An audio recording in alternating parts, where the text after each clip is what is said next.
You'd really think I have got better things to do. But, you know, decide to take Jasmine's space opera back inside. Maybe go to the toilet whilst I'm there, sit there and make a cup of tea. But no, I remember while I'm waiting for the kettle to boil, I'm composing yet another email. Why do I have to contact them?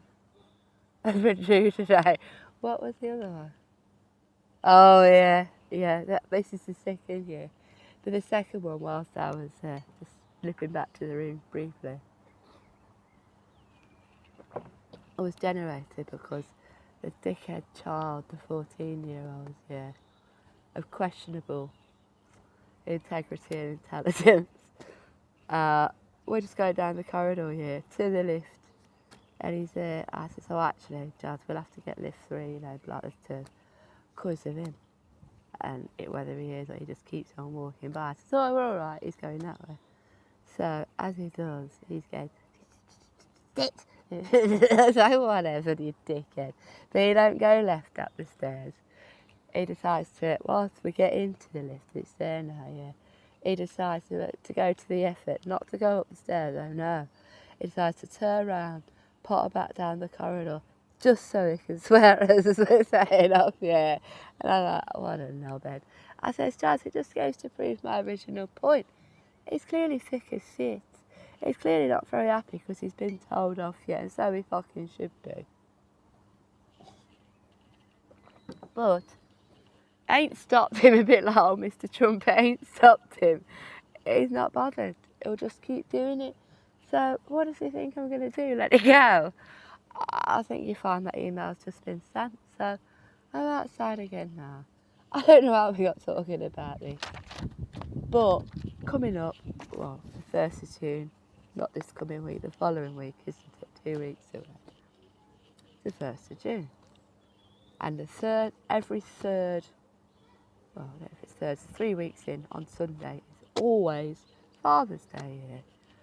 So I don't know what we got talking about. Well, whatever, we did. And Sue says, at least I won't have to make a card this year. And I says, well, yeah, that's true, ain't it? She says, oh, yeah, you made that yellow one, didn't you, with a tie on? I says, it wasn't for your dad. Obviously, given he's never laid eyes on you, you've never met him. It was for my boss, weren't it? I says, why did you make it for him? And she goes, I had to. I says, why? Who told you had to do that? He ain't your dad. He's my boss. Why did you do it? She goes, I had to. What do you mean you had to? Well, we were sat there. I says, yeah.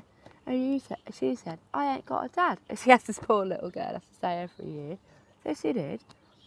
And the teacher went, oh, well, just pick someone. You know, I said, what do you mean? She told her, she said to pick some geezer in her life and make a card for him. I said, but they wouldn't let you opt out. Well, she wasn't given that option. So I've done all of this. Well, how did that feel? I said, it's not, it's not your fault, Jasmine. Obviously, he's never been around. That is not your fault. You're better off without him, etc., blah, blah, blah, blah, blah. However, I weren't too happy. You did make my boss a card because we ain't together, you see. So why did you have to do that? And she goes, well, I said, I know they told you, but they didn't. They shouldn't have done. I said, remember, blah, blah, blah, blah, blah, reception, yeah? Well, when it came to Father's Day, did she or did she not let you still make a card, but for me? So, yeah. I said, I loved that card. It was a great card, Jazz. It was a good idea. So why could blah, blah, blah, fat-ass this teacher not do that then? She went, oh, I don't know. I said, I'll tell you why. Because it made her life easier not to. That'll be why. Anyway, that's another email I'm about to send.